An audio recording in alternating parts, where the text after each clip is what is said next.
성경 말씀 에스라서 8장 21절에서 23절의 말씀입니다. 주여 감사합니다.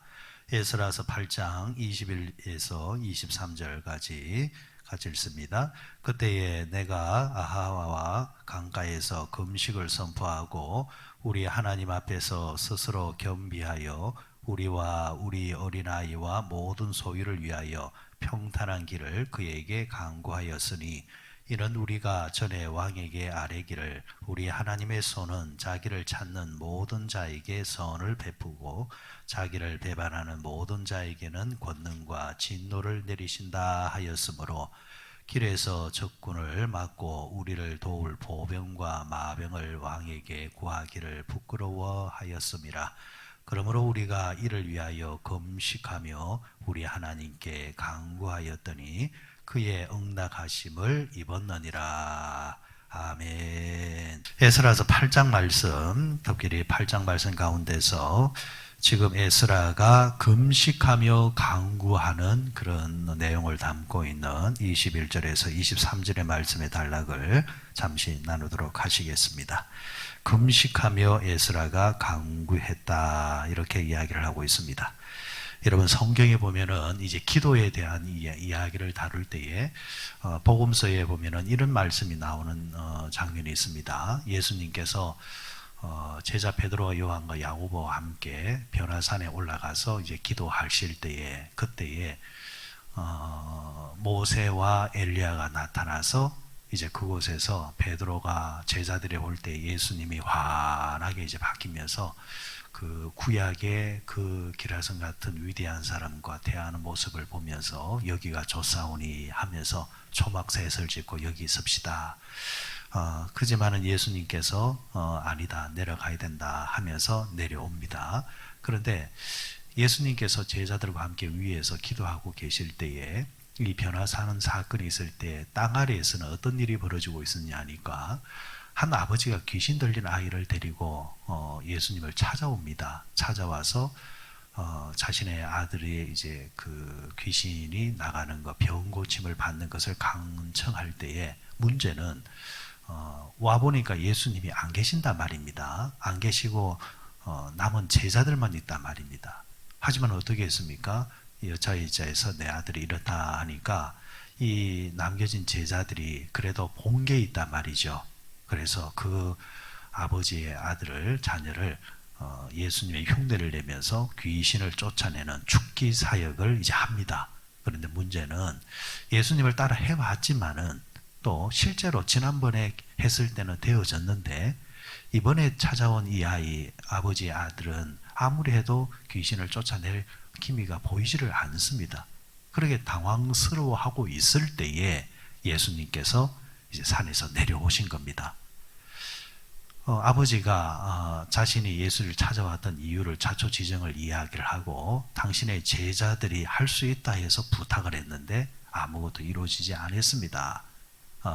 사정을 이야기할 때에 예수님께서는 즉시로 그 아이의 병듦을 이제 고쳐주고 깨끗하게 만들어줍니다. 자, 그렇게 하고 난 다음에 제자들이 조금 당혹스럽습니다. 그래, 제자들이 묻습니다. 예수님, 왜 우리는 안 되는 겁니까?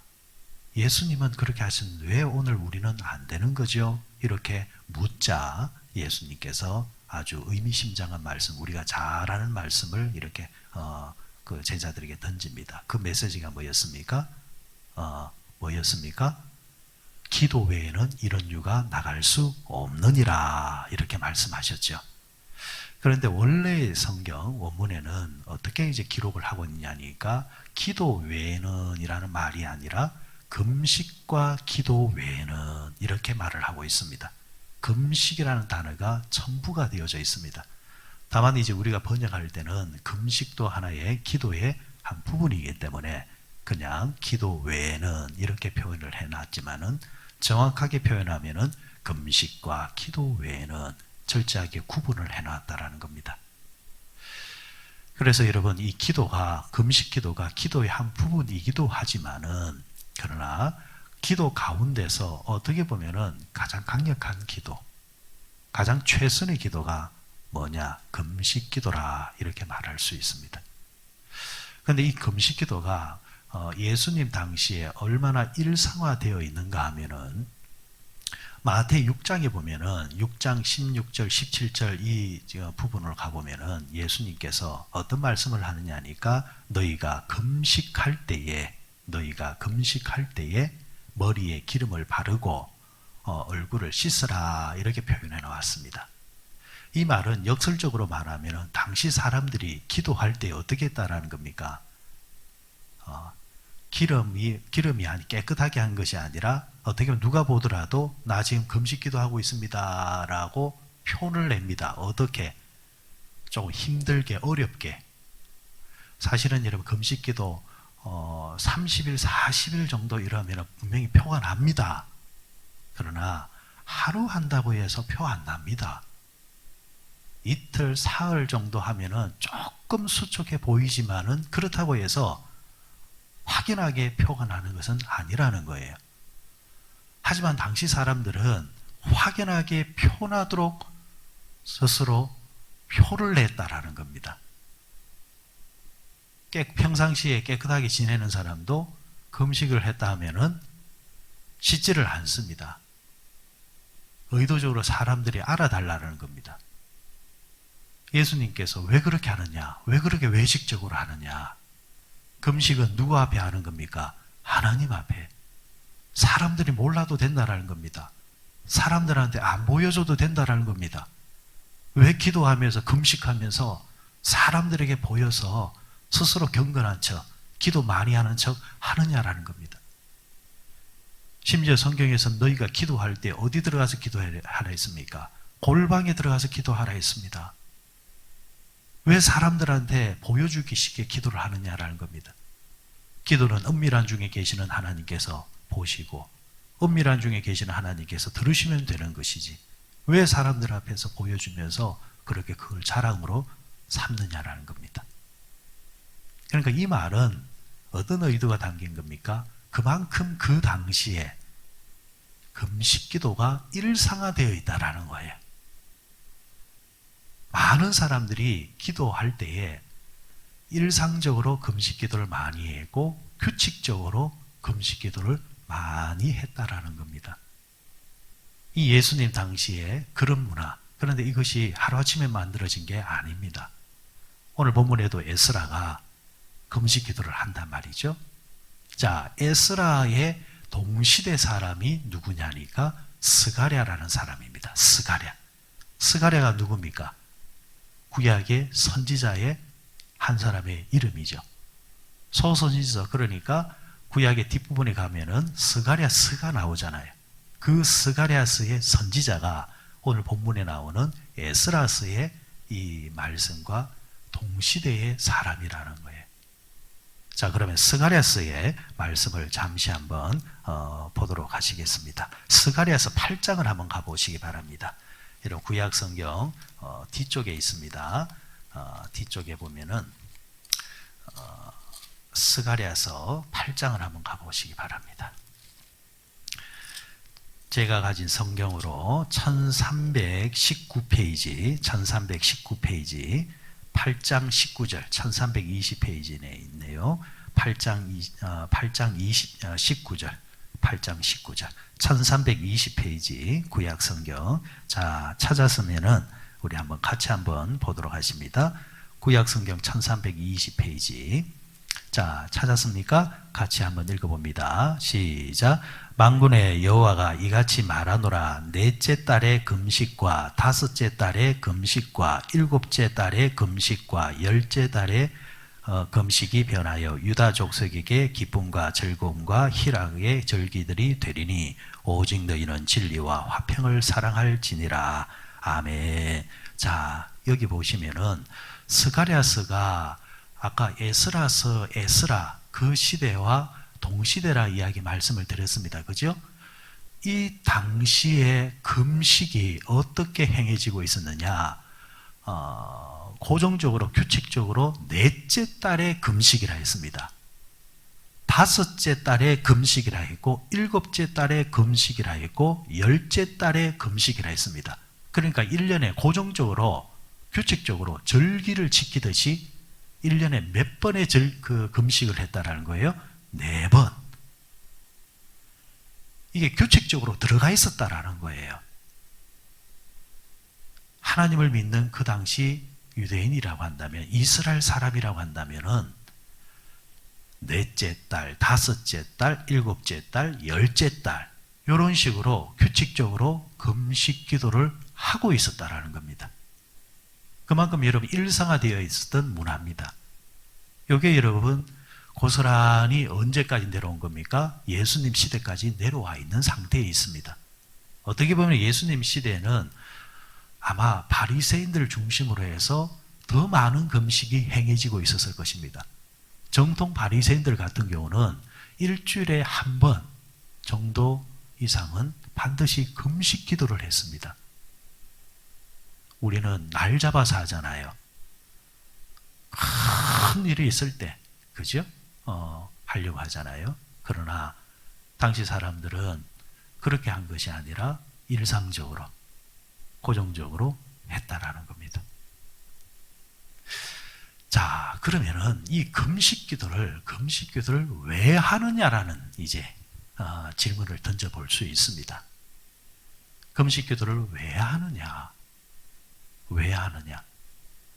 금식 기도를 하는 이유는 하나님 앞에서 우리가 겸비되어지게 하기 위해서 하는 것이다. 스스로 겸비하기 위해서 하는 것이다. 그럼 겸비한다는 말이 뭐냐? 이 겸비라는 말이 하나님을 의지한다는 말이지만은 더 본질적인 의미는 뭐냐 하면은 이 겸비라는 단어가 그 뜻이 원래 뜻은 스스로 비천하게 된다라는 뜻을 가지고 있습니다. 여러분 그거 아시죠? 옛날 어른들이 참 정확하게 짚어냈습니다. 추우면은 어떻게 됩니까? 배고픕니다. 배고프면 어떻게 됩니까? 춥습니다. 여러분 추운 날 밥 한 그릇 딱 먹으면은 순간적으로 어떻게 됩니까? 따뜻해져요. 배고프면은 춥습니다. 이 두 가지는 같이 가게 되어져 있습니다. 그러면 스스로 배고파진다는 말은 스스로 추워지는 겁니다. 그래서 여러분 사람은 언제 교만하느냐? 배부를 때 교만합니다. 사람이 언제 겸손해지느냐? 배고파지면은 겸손해집니다. 교만과 짝이 배부름이라고 한다면 겸손과 짝은 배고픔입니다. 스스로 배고파지겠다는 말은 스스로 뭐해지겠다는 겁니까? 겸손해지겠다는 겁니다. 베드로전서 5장 5절에 보면은 이런 말씀이 또 나옵니다. 하나님은 교만한 자를 대적한다. 하나님은 교만한 자를 싫어한다라는 겁니다. 그러면 하나님이 가장 싫어하는 것이 교만이라고 한다면 사람이 스스로 교만해지지 않기 위해서 스스로 어떻게 하겠다는 겁니까? 약해지고 스스로 겸비하는 자세로 들어가겠다라는 것. 그 수단으로 뭘 삼겠다라는 겁니까? 금식을 하겠다라는 겁니다. 그래서 금식은 본래는 어떤 의도로 하느냐니까 살아가는 가운데서 나도 모르게 교만해질 위험성이 있으니까 수시로 금식을 하면서 나 자신을 교만하게 만들지 아니하고 겸손하게 하나님 앞에 겸비되기 위해서 금식을 했다라는 거죠. 오늘날 우리는 어떤 큰 사건이 생기거나 해결해야 될 문제가 있으면은 금식하겠다. 그것도 괜찮아요. 하지만 본래의 의도는 사람은 누구나 자기도 모르게 교만해질 가능성을 다분히 쥐고 있습니다. 나는 교만하지 않습니다. 그렇게 말하는 말 자체가 교만한 겁니다. 사람은 자기도 모르게 교만해진다는 거죠. 그래서 일상생활 속에서 그 부분을 체크하면서 하나님 앞에 겸비하면서 살기 위해서 금식했다라는 것. 예수님께서 여러분 이 땅에 계실 때에 뭐가 아쉬웠겠습니까? 예수님께서 이 땅에 계실 때에 무엇이 두려웠겠습니까? 마음만 먹으면 모든 것을 하실 수 있는데. 그런데 예수님이 주기적으로 예수님도 금식하셨습니다. 금식과 기도 외에는 이런 유가 나갈 수 없다라는 말씀을 하셨다는 말은 변화산에 올라가셔서 기도하실 때에 예수님은 어떤 기도하셨다는 겁니까? 금식 기도하셨다는 겁니다. 금식 기도하시고 육신은 배고픔이지만은 그러나 그가 겸비되어졌을 때 하나님과 가까워지게 되어지고 영이 깨끗해지게 되어지니까 영분별력이 생기게 되어지고 귀신이 귀신을 알아보는 것처럼 귀신이 사람을 알아보는 것처럼 영이 깨끗해진 사람도 귀신을 알아보고 귀신을 대적할 수 있는 능력이 생긴다는 겁니다. 그래서 여러분 우리가 일상을 살아가는 동안 율법적으로 우리가 금식은 할 필요는 없습니다. 그리고 또 이 금식 기도가 꼭 뭔가 부적 같은 그런 신령한 스스로의 능력이 있는 것도 아닙니다. 그래서 이걸 주술적으로 사용할 필요도 없습니다. 그러나 내가 하나님 앞에 겸비되기 위해서 스스로 낮아지고 스스로 배고픔의 자리에 들어가서 기도하는 그 자세는 저는 굉장한 힘이 있다고 봅니다. 그렇게 되어지면 그는 겸손해질 뿐만이 아니라 영이 맑아지기 때문입니다. 그런 상태에서 기도할 때 그 기도는 어떤 기도보다도 능력이 있다 그렇게 믿습니다. 또 한편으로 여러분 이것이 꼭 신앙적인 측면이 있는 것은 아닌 것 같아요. 현대 많은 의학자들이 우리가 새끼를 꼬박꼬박 먹는 것도 괜찮고 좋지만은 한 번씩 주기적으로 속을 비우는 것은 정말 사람 몸에 건강에도 좋다고 합니다. 여러분 아시죠? 옛날에는 배고파서 죽었습니다. 지금은 너무 먹어서 죽는다라는 거예요.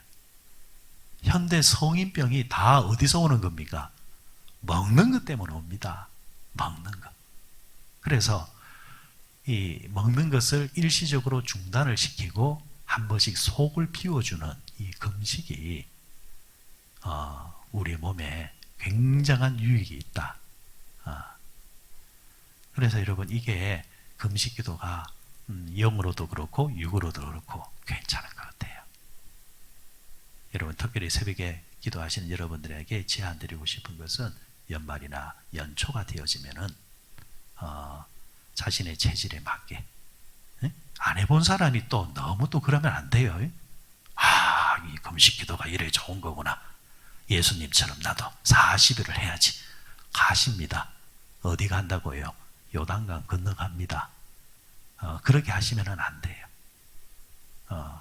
여러분 하루 정도 아니면은 한 2끼 정도 2끼 정도. 어떤 분들 그래요. 평상시에 아침을 안 드시는 분들이 금식기도 하시오 이러면은 저는 아침 하겠습니다. 그래요. 그건 금식이 아니라 굶식입니다. 굶식. 그냥 굶는 겁니다. 평상시에 식사를 하는 그 식기니를 한 끼 정도, 2끼 정도 식사를 하지 아니하고. 그런데 식사 안 하는 것이 금식기도가 아니고 식사를 안 하면서 뭐 해야 된다는 거예요? 기도해야 된다라는 거. 기도해야 된다라는 거. 그러면은 그 기도가 능력 있는 기도요. 또 하나님 보실 때 겸비되려고 하잖아요. 교만한 자는 하나님이 대적하신다 하셨고 겸손한 자는 하나님이 어떻게 하세요? 가까이 하시고 하나님을 가까이 하는 그 기도를 하나님께서 더 들으시고 역사하실 수밖에 없는 거죠. 그래서 신년초가 되어지면은 금식 기도를 할 필요는 있다. 다만 너무 무리할 필요는 없고 여러분들 지혜롭게 하실 필요가 있다. 말씀을 맺겠습니다. 제가 이전에 이제 섬겼던 이제 부교육자 시절 했던 그 교회에서 연초가 되어지면은 그 집사님 구역장 집사님이 음식을 좀 가져다 주세요. 근데 가져다 주시면서 항상 하는 말이 뭐냐니까, 아이고 목사님 기도한다고 수고하셨죠 그래요. 뭐냐니까 연초가 되면은 당연히 목사님은 며칠 금식하신다 그러는 거예요. 그러니까 이거 안 할 수도 없고 아예 교인들은 한다고 생각하는 거예요. 저분이 알고 저러나 기도하라고 저러나 그런데 그 또한 은혜더라. 그 또한 고맙다. 나태해질 수 있을 때, 게으를 수 있을 때에 하나님께서 또 성도를 통해서 저렇게 이제 그 간섭하시고 감동을 주시는 거. 저는 한 번씩 그 때를 기억해야 합니다. 사람은 나태해지는 순간 올라가는 것은 어렵지만 내려오는 순간은 한순간에 내려온다라는 것. 영적인 것, 신앙적인 것도 마찬가지입니다. 이 정도면 됐다 하는 순간 주저앉는 겁니다. 기도생활 여러분, 그래서 이 금식이 한 번씩 이렇게 하는 것은 자신을 점검할 수 있고 하나님과 멀어진 관계를 다시 좁힐 수 있고, 그리고 이 금식을 통해서 기도할 때에 하나님께서 특별히 역사하시는 은혜가 있더라. 오늘 에스라가 참 이제 어려운 순간, 중요한 순간에 다른 것 하지 않고 금식을 선포하면서 하나님을 부여잡는 이 모습, 우리도 여러분 가장 결정적일 때는 다른 것을 붙잡는 것이 아니라 뭘 붙잡아라? 기도를 붙잡아라. 금식하며 기도하라. 그러면 하나님께서 특별히 역사하실 것이다. 아무쪼록 기도의 능력이 여러분과 함께 하시기를 바랍니다.